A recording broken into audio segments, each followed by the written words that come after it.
Imagine waking up in a prison cell for a crime you didn't commit. 16 years stolen. Your name forever ruined. And the worst part? The evidence never pointed to you. But no one cared. This is the shocking true story of Anthony Broadwater, a man who lost nearly 2 decades to a wrongful conviction. How did it happen? Why did the justice system fail him so terribly? And how many more innocent people are still trapped in its web? It all started on May 31, 1981. Syracuse, New York. A quiet night, until everything changed. Alice Sebold, an 18-year-old college student, was walking home through Thorndon Park when she was attacked and sexually assaulted. Hours later, she reported the crime to the police. Officers launched a manhunt, but there were no leads, no DNA, no suspect, until 5 months later when Alice saw a man on the street. A man she believed was her attacker. That man was Anthony Broadwater, a 20-year-old with no criminal record, no history of violence. Alice called the police, convinced he was the attacker. The next day, Anthony was arrested. But then, something strange happened.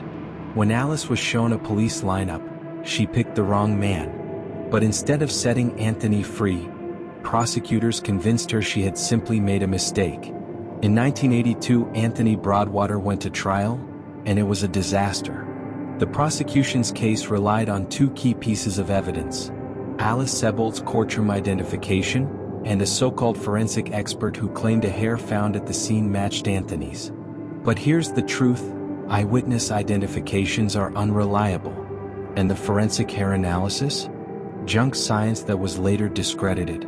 There was no DNA evidence, no fingerprints, no physical proof. But none of that mattered.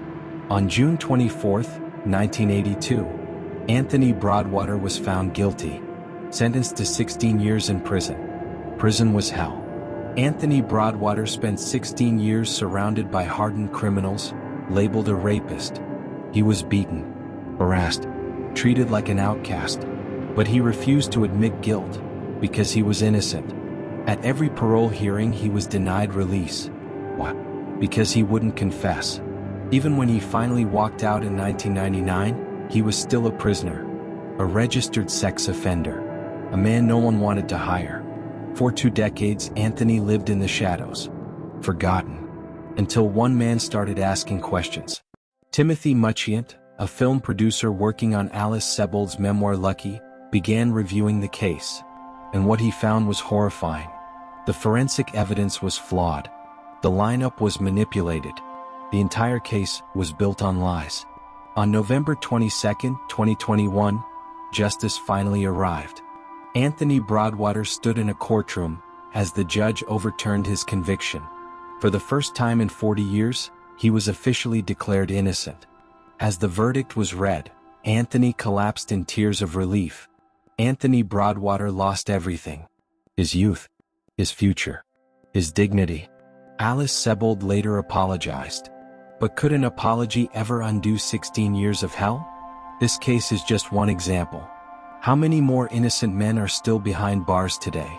If you found this case shocking, there are many more like it. Subscribe to Crime and Innocence for more true crime stories that expose the real failures of the justice system.